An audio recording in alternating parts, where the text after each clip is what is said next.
My son, Mark, held his hand out, his palm open, his eyes fixed on the heavy brass ring. On that ring hung 3 keys: the front door key, the side gate key, and the key to the solid oak workshop behind the garden, the place where I had spent 35 years building handcrafted furniture to pay for his college tuition, his first car, and his lavish wedding.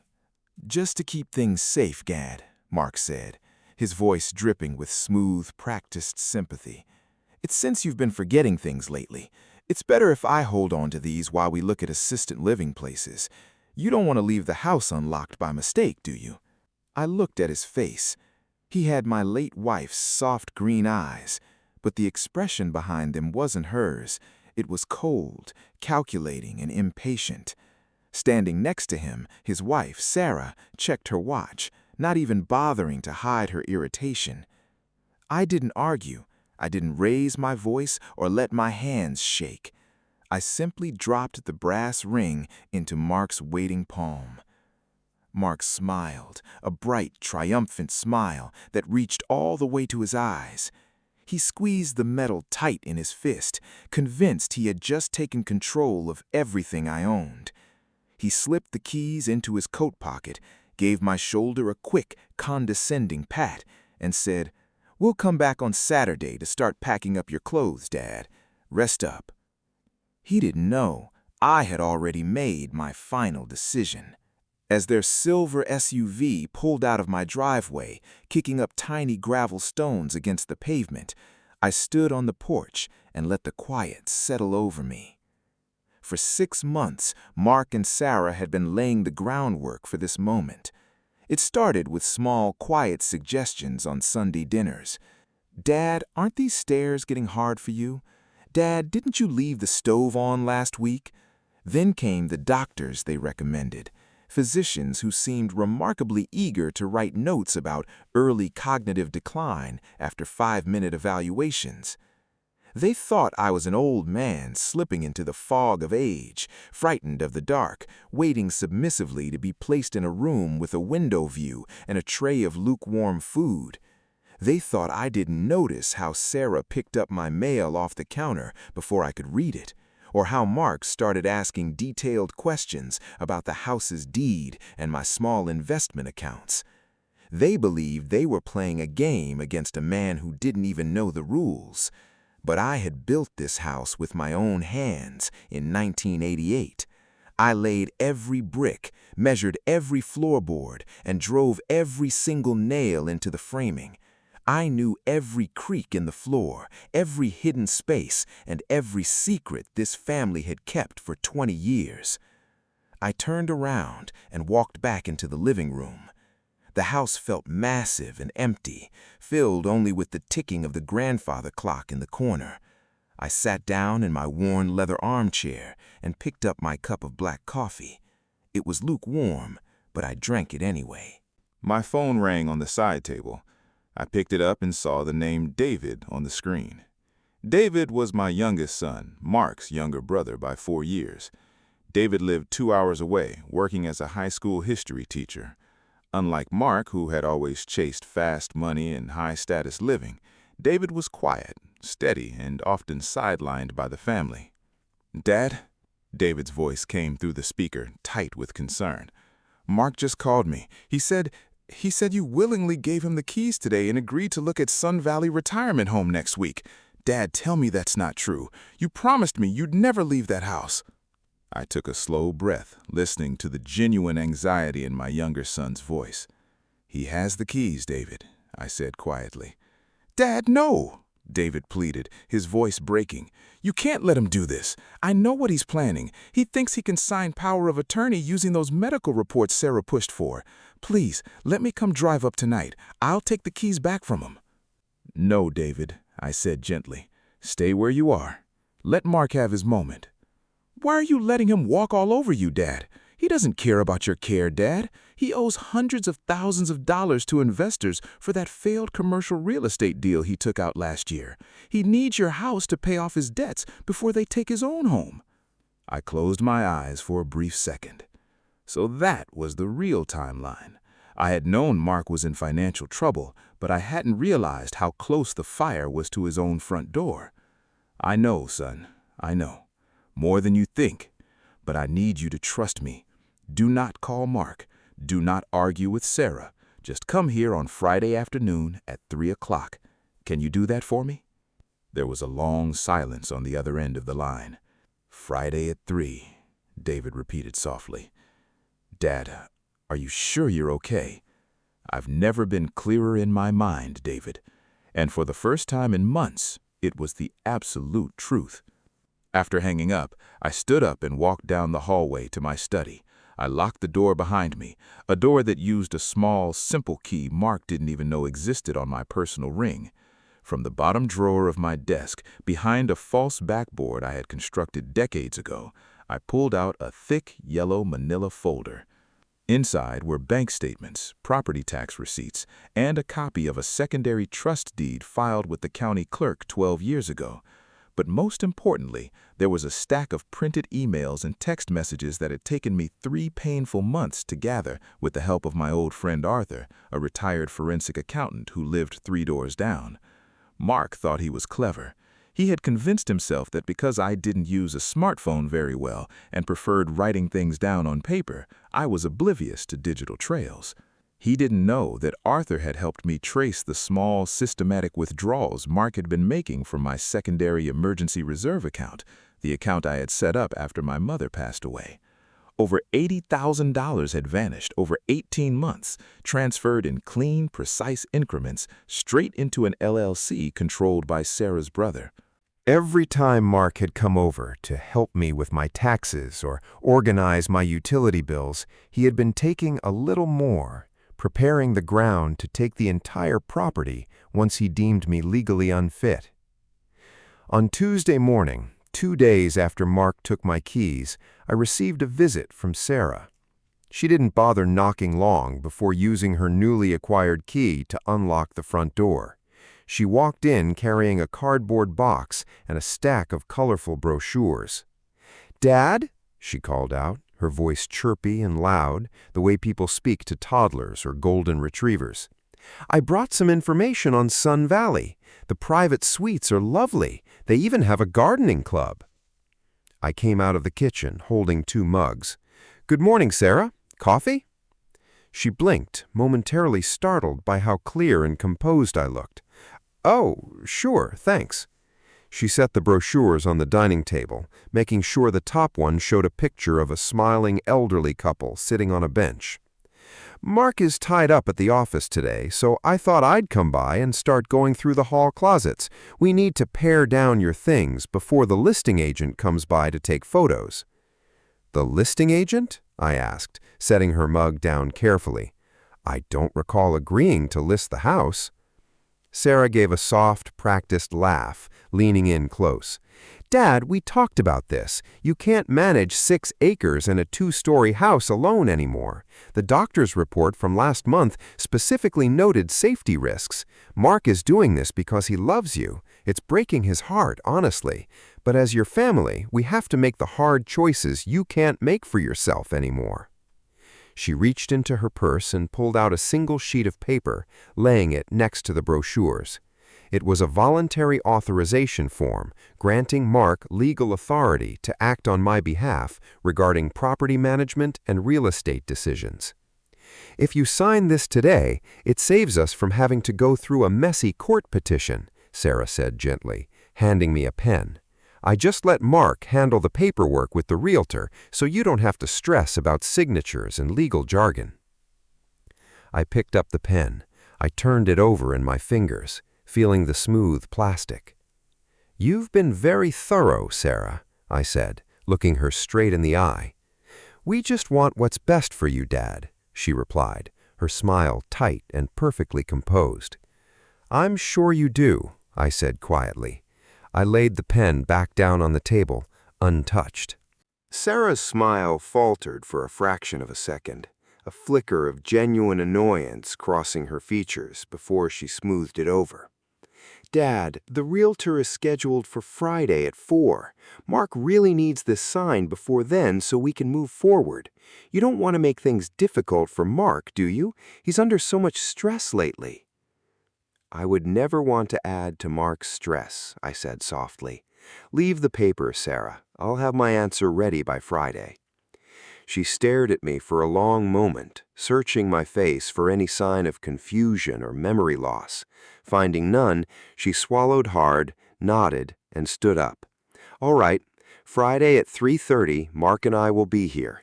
Please be sensible about this, Dad. When she left, she locked the door behind her, believing she had trapped me in my own house, squeezed tightly between legal pressure and family obligation. Thursday came quietly. I spent the entire afternoon in my workshop behind the house. I didn't use the key Mark took. I used the spare brass key I had kept hidden inside a hollowed-out piece of cedar wood under the workbench for 30 years. I swept the wood shavings off the main table. I cleaned the glass windows until they shone in the afternoon sun. On the heavy oak work surface where I had spent thousands of hours carving tables, chairs, and cabinets, I neatly arranged 4 items: the manila folder from my study, a small USB drive, my wife's old leather-bound journal, and a brand-new, legally binding document prepared 3 days ago by my family lawyer, Mr. Vance, a man Mark didn't know I had hired weeks before. By Friday afternoon, the air was crisp and cold. The autumn leaves were tumbling across the driveway when David's modest blue sedan pulled up at 20 minutes to 3. He got out of the car, looking exhausted and anxious. He ran up the porch steps, and before he could even reach for the doorbell, I opened the front door and stepped out. Dad, David threw his arms around me, holding me tight. Thank God, I was terrified all week. I didn't know what Mark was going to force you to do. I'm fine, David, I patted his back. Come inside. We have a few minutes before your brother arrives. We sat in the living room. I didn't give him a long explanation. I simply handed him a cup of tea and told him to remain calm no matter what Mark or Sarah said when they walked through the door. At precisely 3:30, a sleek black luxury sedan pulled up behind David's car.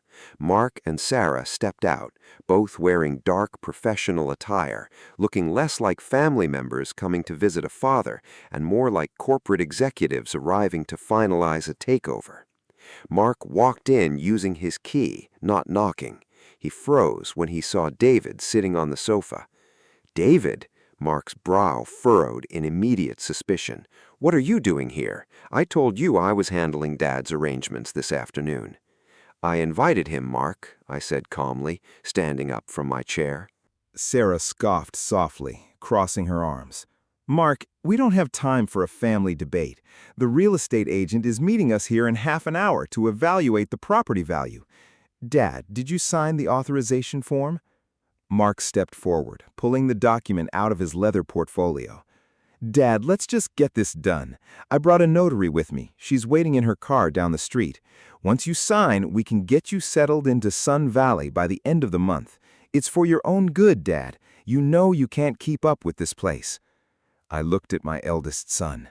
You really believe that, don't you, Mark? You really believe this is about my health? Mark's face hardened, dropping the gentle facade he had maintained for months.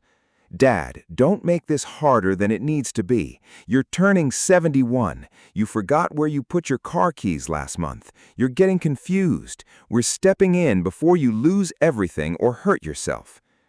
I didn't lose my car keys last month, Mark, I said, my voice steady and firm. Sarah took them off the kitchen counter while I was in the bathroom and then found them 3 hours later in the refrigerator to make me feel insane.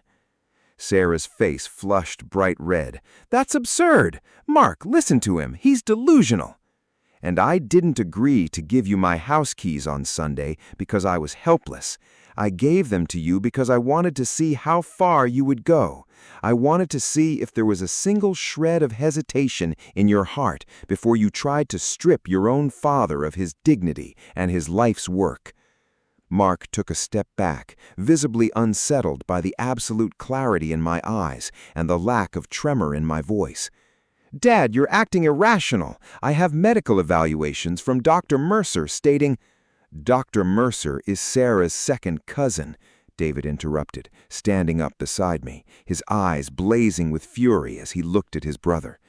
"Dad told me everything, Mark. I know about your debt. I know about the commercial property default notice you received 3 weeks ago." Mark spun around, glaring at David. "Shut up, David. You don't know a damn thing about my business. Dad's house is worth nearly $1.2 million on this lot.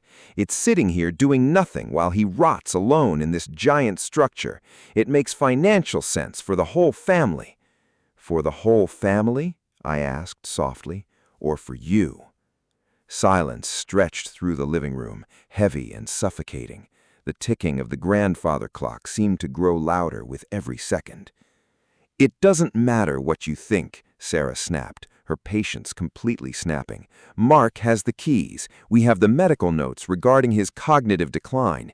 If you don't sign this voluntary transfer today, Mark will file for emergency guardianship on Monday morning. The courts will give it to Mark based on his financial stability and your medical reports.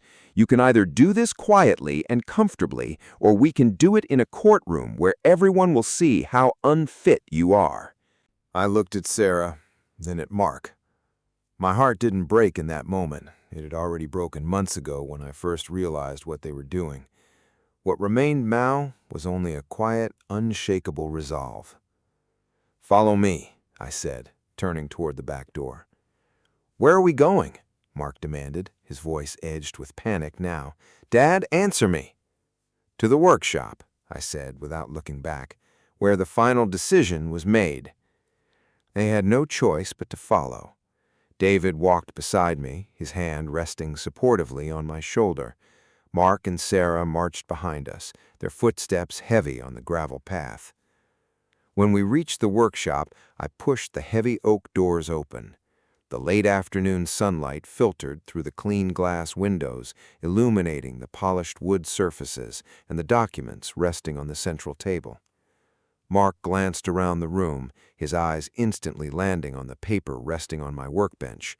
"What is this?" he muttered, stepping closer. "That," I said, standing at the head of the table, "is a copy of the Irrevocable Family Land Trust, created 4 days ago by my attorney, Mr. Vance." Sarah stepped up beside Mark, her eyes scanning the legal document quickly.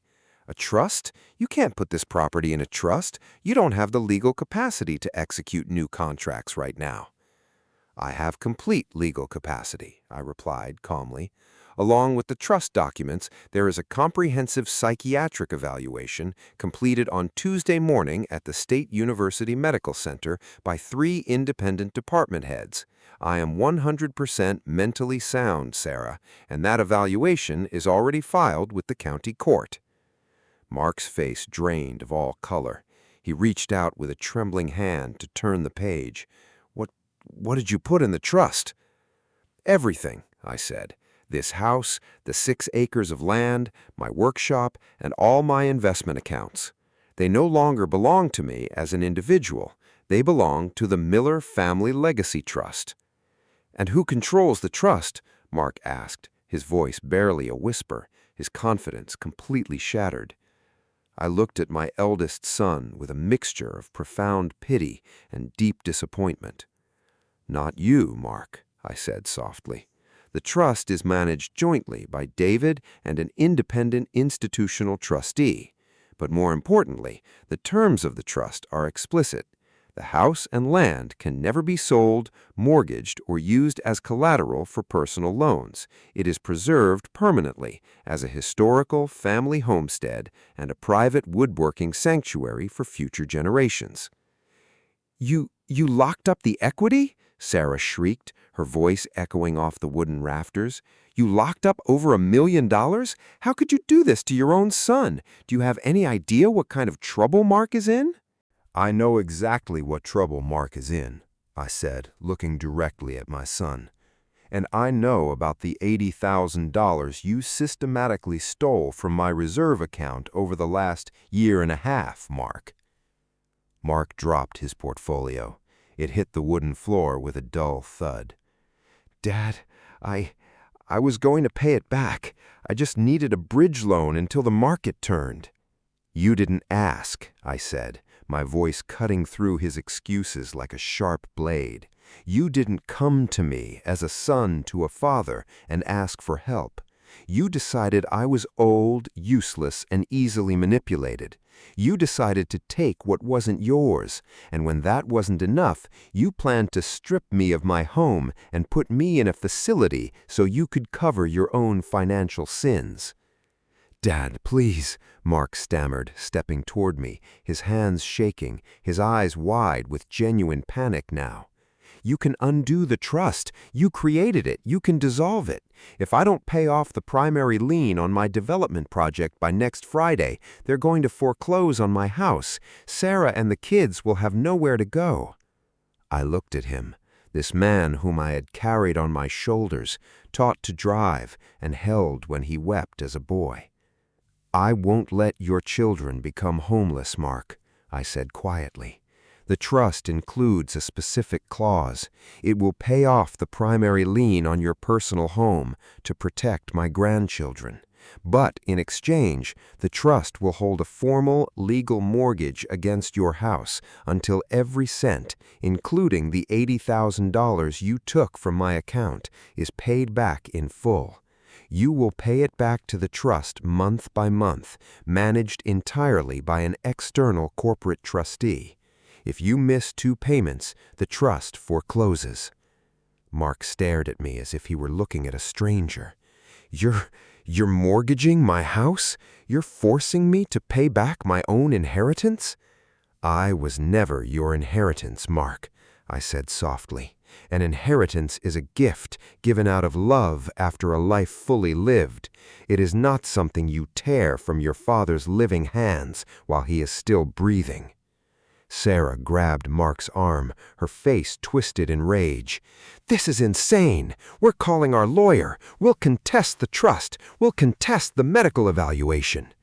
"You can try," David spoke up, stepping forward with his arms crossed over his chest, his voice steady and resolute. "Mr. Vance has already documented every threat, every fake medical referral from your cousin, and every unauthorized bank transfer. If you file a single court motion, the trust will immediately release the forensic audit to the state prosecutor's office. You won't lose the house, Mark. You'll be facing grand larceny charges." Sarah froze. She looked at David, then at me, realizing in one terrifying instant that every avenue of escape had been sealed shut before they had even walked through the door today. Mark looked down at the workbench, his shoulders slumping completely. The arrogance, the smooth confidence, the patronizing sympathy, all of it was gone, leaving behind only a broken, defeated man who had gambled his family's love and lost everything. "I think you should leave now," I said quietly. Mark reached into his coat pocket. With trembling fingers, he pulled out the heavy brass key ring he had taken from me on Sunday. He laid it gently on the workbench next to the trust documents. He didn't look at me. He couldn't. Without saying another word, Mark turned and walked out of the workshop. Sarah gave me one last look filled with bitter hatred before rushing out after him, her high heels clicking loudly against the gravel until the heavy car doors slammed shut and the engine roared to life. David and I stood in the doorway of the workshop, watching the red taillights of Mark's car vanish down the long driveway into the twilight. "Are you going to be okay, Dad?" David asked softly, looking at me with deep concern. I looked around my workshop, at the solid oak tables, the tools hanging neatly on the walls, the scent of pine and cedar filling the cool air. I reached down and picked up the brass key ring from the bench, slipping it into my own pocket where it belonged. "I'm going to be just fine, David," I said, giving his shoulder a firm squeeze. Thank you for standing with me." "I'll always stand with you, Dad," said David quietly. "Do you want me to stay the night?" "No, son," I smiled gently. "Go home to your family. I need some quiet tonight." After David gave me a long embrace and drove away, the farm returned to a deep, peaceful silence. The evening air was cold and still. I walked back into the main house, locking the front door behind me with my own key. I didn't turn on the bright overhead lights. Instead, I lit the small lamp next to my favorite armchair in the living room. I made myself a fresh pot of hot tea, pouring it into the ceramic mug my wife had bought me for our 30th anniversary. I sat down in the leather chair and looked across the room at the mantel above the fireplace.